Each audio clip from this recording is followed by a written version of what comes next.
존귀하신 하나님 말씀은 신명기 29장 1절부터 9절 다 같이 합독하겠습니다. 시작.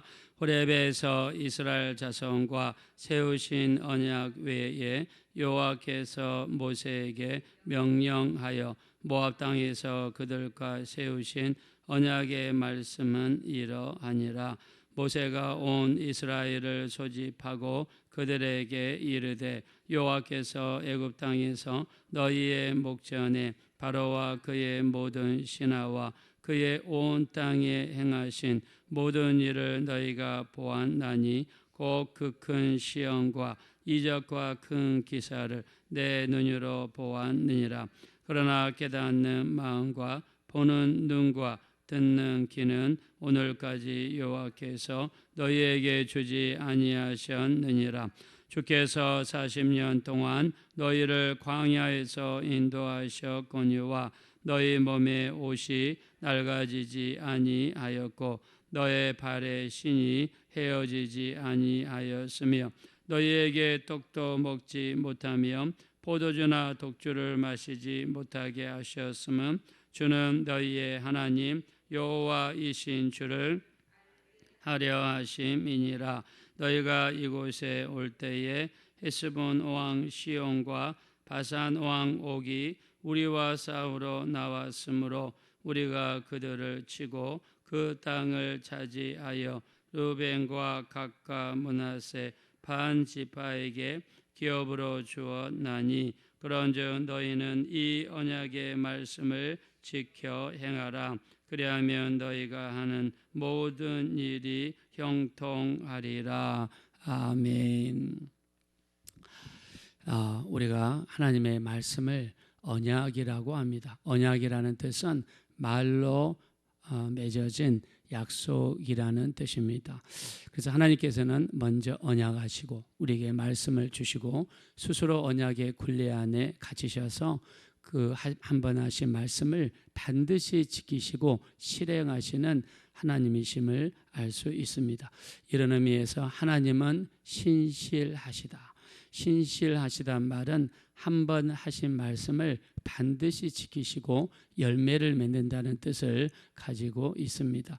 그래서 세상의 모든 종교는 인간의 노력과 도를 통해서 어떤 일정한 고지에 도착하려는 그런 노력의 결과이지만 우리 기독교는 종교가 아니라 하나님이 먼저 자신을 현현하셨고 자신을 보여주셨고 자신을 나타내시고 그리고 먼저 우리에게 접근하셔서 말씀하셨습니다. 그래서 하나님께서 먼저 우리에게 나타나신 것을 계시라고 이야기합니다. 자, 계시에는 자연 계시가 있고 특별 계시가 있습니다. 자연 계시는 모든 우주 만물을 통해서 하나님의 위대하심을 만물을 통해서 보여주시는 것입니다. 이날 사람들은 천둥 번개를 치는 걸 보면서 하나님의 진노라고 생각했고 또 이 산의 높음을 보면서 하나님의 위엄, 하나님의 크심을 느꼈고요. 광란한 바다를 보면서 광활하신 하나님을 느끼기도 했습니다. 그래서 자연 만물을 통해서 하나님은 우리에게 보여주신다. 하나님은 모든 사람에게 은혜로우시기 때문에 악인과 선인을 가리지 아니하시고 해도 주시고 비도 주십니다. 자, 그러나 우리에게 특별 계시를 주셨는데 그게 바로 하나님의 말씀입니다. 기도하면서 보는 환상이나 기도하면서 듣는 음성이 특별 계시가 아니라 이 땅에 우리에게 주신 하나님의 말씀, 그 말씀을 통해서 우리에게 말씀하셨고 우리 심령 속에 믿음이 생긴 그 사람들에게 하나님의 구원을 베푸시는 것, 바로 이게 하나님의 말씀, 특별 계시입니다. 특별한 계시 중에 계시는 우리 주 예수 그리스도입니다. 마지막 때에 아들을 통해서 우리에게 말씀을 하셨죠. 그래서 우리에게 주신 가장 특별한 계시, 바로 예수 그리스도가 되십니다. 자신을 우리에게 보여주시기 위해서 아들을 우리에게 보내셨고 자신의 음성을 우리에게 들려주시기 위해서 그 아들을 우리에게 보내주셨습니다. 아들을 부인하는 자에게는 아버지도 없고 아들을 믿지 않는 자에게는 아버지를 믿지 않는 것입니다. 그러므로 우리의 구원은요, 예수님이 오직 우리의 유일한 구세주가 되시고 예수님만이 우리 죄를 사하시며 하나님 아버지께로 인도하신다는 이 언약의 말씀을 믿어야 될 줄로 믿습니다. 그래서 하나님은 계시로 역사하신다. 요즘에 인도 계통의 사람들이 전 세계를 휩쓸고 있습니다. 지난번에 영국에서 영국 최초로 유색인종, 그것도 인도 계통의 남자 순핵이라고 하는 사람이 영국의 총리가 됐어요. 인도는 어떤 나라입니까? 지금 중국을 제치고 세계에서 가장 많은 인구를 보유했습니다. 옛날에는요, 중국이 가장 많은 인구를 가지고 있었어요. 근데 작년쯤에 이르러서 인도가 중국을 앞질렀습니다.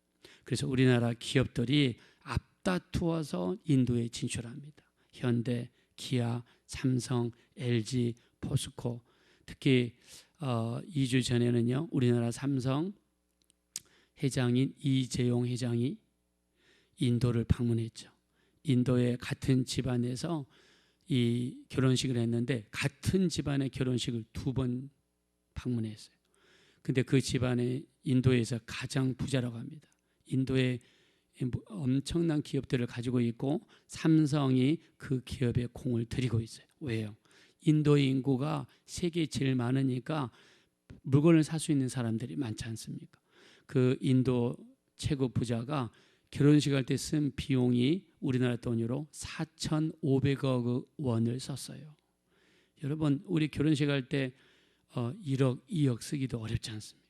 근데 4,500억을 썼습니다. 어마어마한 부자죠. 그래서 영국에서 영국 최초로 이 유색인종 총리가 됐는데 그 사람이 순핵이고 그 사람이 인도 계통이에요. 지난번에 트럼프 대통령하고 같은 공화당 내에서 공화당 대통령 후보로 서로 유세를 했던 트럼프하고 거의 비슷하게까지 지지율이 올랐던 여자 니키 헤일리라는 여자가 있는데 그 여자도 인도 계통의 여자입니다. 어저께 미국에서 바이든 대통령이 나 이제 다음 대통령 후보를 포기한다라고 이야기했죠. 그리고 바이든 대통령 밑에 부통령이 해리스라고 하는 부통령이에요. 여자 부통령입니다. 근데 그 해리스 부통령이 바로 인도 여자예요. 어머니는 인도 분이고 아버지는 저 자메이카라는 중남미 분이에요. 그래서 지금 미국 정가를 휩쓰고 있는 사람들이 인도 사람들이에요. 정가만 그렇습니까? 이 미국에요, 전 산업계, 과학계 진출한 굉장히 많은 사람들이 인도 사람들입니다. 제가 캐나다에서 살 때 어떤 인도 여자가 말하는 걸 보니까 정말 기가 막히게 말도 잘하고요, 얼마나 아는 것이 많은지 똑똑합니다. 세계적인 기업, 여러분 구글 회사 아시죠? 검색하는 회사인데 그 많은 광고를 받아서 전 세계 가장 돈을 많이 버는 기업 중에 하나입니다. 거기 회장이 누구냐? 바로 선다 피차이라는 사람인데 이 사람도 인도 계통이에요. 인도 사람들이 요즘에 무섭습니다. 그래서 앞으로 10년 뒤면 중국을 제치고 세계 2위의 이 경제를 가진 나라가 될 거다, 이렇게 얘기하는 사람도 있습니다. 자, 인도 계통의 목사님들 중에서 선다싱이라는 목사님이 있습니다. 자, 이분은 힌두교 계통의 집안에 태어났습니다. 아버지가 힌두교 제사장이에요. 집안이 무시무시한 집안입니다. 힌두교 외에는 다른 종교에 귀를 기울일 수가 없어요. 자, 근데 이 선다싱 이 사람이 종교에 대한 관심이 아주 많아가지고요, 이양의 종교를 믿을 겸면 이 세상에서 가장 센 신을 한번 믿어보자 라고 마음을 먹고요, 작정을 합니다. 하룻밤에는 이 세상에서 가장 센 신이시여, 나는 당신을 믿고 싶습니다. 오늘 밤 내가 목욕 재개하고 오늘 밤 마지막 기차가 12시 정도에 지나가는데 그때까지 안 나타나시면 나 철로길에 가서 목을 철로 위에다가 딱 베개 삼아 누울 것이니까 만약 내게 응답 안 주시면 나는 오늘 밤에 기차에 깔려서 내 목이 달아납니다. 이렇게 기도를 한 거예요. 그러면서 이 세상에서 가장 센 신이시여 내게 나타나소서 팍 기도를 했어요. 밤 10시가 지나갑니다. 11시가 지나갑니다. 사면이 캄캄합니다. 근데 12시가 되기 전에 나가려고 딱 채비를 갖추는데 창문을 통해서 빛이 자기에게 다가오더니 그 빛 가운데 누가 계셨겠어요? 예수님이 서 계셨습니다. 할렐루야. 예수님이 그 가운데 계신 거예요. 하얀색 세마포를 입으시고 손을 내미시는데 손에 못자국이 있었습니다. 이번은요, 예수님을 아주 세게 만났어요.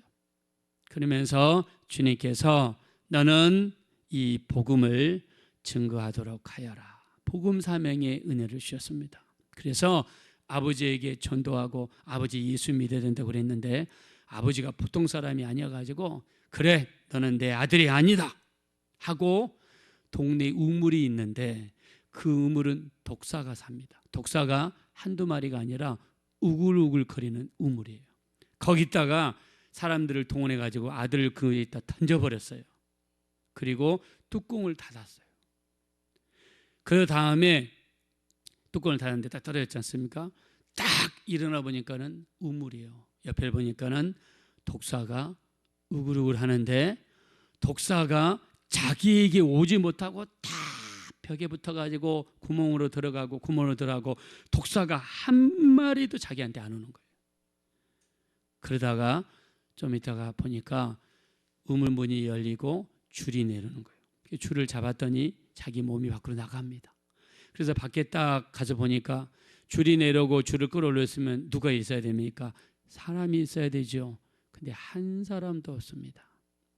그 길로 도망을 갑니다. 아버지를 피해 도망을 가서 산에 가서 기도를 하기 시작합니다. 이분의 이 책을 읽어보면요, 정말 상상을 초월한 간증이 많습니다. 우리 하나님은 우리에게 어떤 인간의 노력에 의해서 하나님께 갈 수 있는 것이 아니라 먼저 예수님이 우리에게 나타나셨고 먼저 하나님이 우리에게 접근하셔서 우리에게 말씀을 주셨는데 우리는 그 말씀을 언약이라고 합니다. 우리는 어떻게 해야 됩니까? 그 말씀을 받아들이기만 하면 돼요. 그 말씀을 믿기만 하면 됩니다. 이 말씀은 2000년 전에 하신 말씀도 아니고 4000년 전에 하신 말씀도 아니라 지금 시공간을 초월해서 우리 하나님은 죽지 아니하시고 스스로 자존하신 하나님이십니다. 우리 믿으시면 다 같이 아멘 하겠습니다. 그 하나님께서 지금 오늘 우리가 읽는 본문을 통해서 우리 가슴을 두드리시고 마음을 열고 믿음으로 받아들이는 그 심령 속에 살았고 운동력이나 말씀의 역사가 반드시 나타나게 될 줄로 믿습니다. 우리는 그 말씀을 신뢰하는 겁니다. 우리는 그 말씀을 믿음으로 받아들이는 겁니다. 우리는 이 말씀을 김 집사가 받아야 된다, 이 집사가 받아야 된다라고 할 것이 아니라 내게 하시는 말씀으로 믿음으로 받아들이는 심령 속에 이 하나님의 말씀의 역사가 반드시 이루어지게 되시리라고 믿습니다. 그래서 하나님은 이스라엘 1세대에게 주신 언약을 호렙 언약, 호렙산에서 시내산에서 모세가 2개의 돌판에 받은 그 언약, 이것이 1세대에게 주신 언약인데 이제 2세대들에게 뭐라고 하시느냐? 바로 모압 언약이다라고 말씀을 하십니다. 2세대들에게 새롭게 주시는 말씀이에요. 자, 근데 모압 언약 이름이 달라졌다고 해서 내용이 달라졌나요? 아닙니다. 똑같은 언약인데 호렙산에서 한 언약이니까 호렙 언약이고 모압 평지에서 지금 모세가 있는 곳이 가나안 땅을 들어가기 전, 요단강을 건너기 전 모압 평지거든요. 그래서 모압에서 받은 말씀이기 때문에 모압 언약이라고 했습니다. 본문 말씀으로 돌아가겠습니다. 1절입니다. 다 같이 읽겠습니다. 시작. 호렙에서 이스라엘 자손과 세우신 언약 외에 여호와께서 모세에게 명령하여 모압 땅에서 그들과 세우신 언약의 말씀은 이러하니라. 아멘. 자, 호렙 땅에서 받으면 호렙 언약이 되는 거예요. 호렙 땅에 있는 그 사람들에게 주신 언약이니까. 지금 이스라엘 백성이 있는 곳은 모압 땅입니다. 모압 땅에 있는 자들이 받은 하나님의 말씀은 모압 언약입니다. 여러분, 지금 우리 서울 주사랑 교회에서 말씀을 받고 있습니다. 그러면 이 말씀은 서울 주사랑 언약이라고도 말할 수 있습니다. 그러나 서울 주사랑 언약은 절대로 아니죠. 예를 들자면 그렇다는 것입니다. 그래서 이거를 통해 뭘 알 수 있습니까? 하나님은 동일하시고 하나님의 말씀은 동일하신데 받는 대상과 장소와 시간은 달라진다 할지라도 하나님은 한 번 하신 말씀은 어떤 일이 있어도 지키시고 실행하시고 그 말씀을 믿음으로 받는 자들에게 동일한 은혜를 베푸시는 하나님이 되시는 줄로 믿습니다. 자, 14절로 한번 가보겠습니다. 14절 15절 하나님이 보충하십니다. 14절 15절 시작. 내가 이 언약과 맹세를 너희에게만 세우는 것이 아니라 오늘 우리 하나님 여호와 앞에서 우리와 함께 여기 서 있는 자와 오늘 우리와 함께 여기 있지 아니한 자에게까지이니. 아멘. 하나님 말씀 무슨 말입니까? 호렙산에 하나님은 거기만 계신 것이 아니라 여기 모압 땅에도 하나님은 여기 계시고 또 여기 있지 않는 모든 미래 세대에게 믿음으로 받고 마음의 문을 열고 받고 하나님 말씀에 권위를 주고 이 말씀을 믿음으로 받는 모든 심령 속에 동일한 하나님의 약속의 역사가 이루어질 것이라고 말씀하시는 줄로 믿습니다. 하나님은 동일한 하나님이세요. 그래서 우리가 하나님 말씀을 언약이라고 합니다. 하나님은 말로 하신 말씀을 반드시 지키신다는 의미에서 언약이라고 합니다. 언약을 우리가 히브리어로 베리트라고 그러는데 베리트는 뭐냐면 자르다 또 가르다 이런 뜻이 있습니다. 자, 이 말씀은 창세기 15장 17절을 근거로 해서 하신 말씀인데 하나님께서 아브라함에 명령하시죠. 짐승을 2개로 잘라라. 소를 반절로 자르고 양을 반절로 자르고 비둘기를 반절로 자른 다음에 그리고 제단 위에 있다가 잘라서 펼쳐놨습니다. 그리고 하나님 앞에 제사하면서 기도하는데 하나님의 응답이 없어요. 근데 짐승을 반으로 잘라서 피가 나니까 누가 좋아하겠습니까? 새가 좋아하겠죠. 하늘에 있는 솔개가 피냄새를 맡고 달라들어서 하나님께 드려지는 제물을 훔쳐서 먹으려고 그래요. 아브라함은요, 이 하나님께 드려지는 제물, 하나님의 제사를 지키기 위해서 그 제물을 끝까지 지켜냅니다. 우리가 이걸 뭘 이야기합니까? 우리가 제사 드리는 시간에는 정신을 바짝 차려서 우리의 마음이 마귀에게 빼앗기지 않도록. 자, 새는 마귀를 상징하죠. 우리가 모세가 우리 요셉이 꿈을 꾼 이 떡 맡은 관원장 꿈을 해석해 주지요. 이 사람이 광주에 있다가 떡을 이고 가는데 뭐가 와서 쪼아 먹었습니까? 새가 와서 쪼아 먹었어요. 새는 뭘 상징해요? 마귀를 상징해요.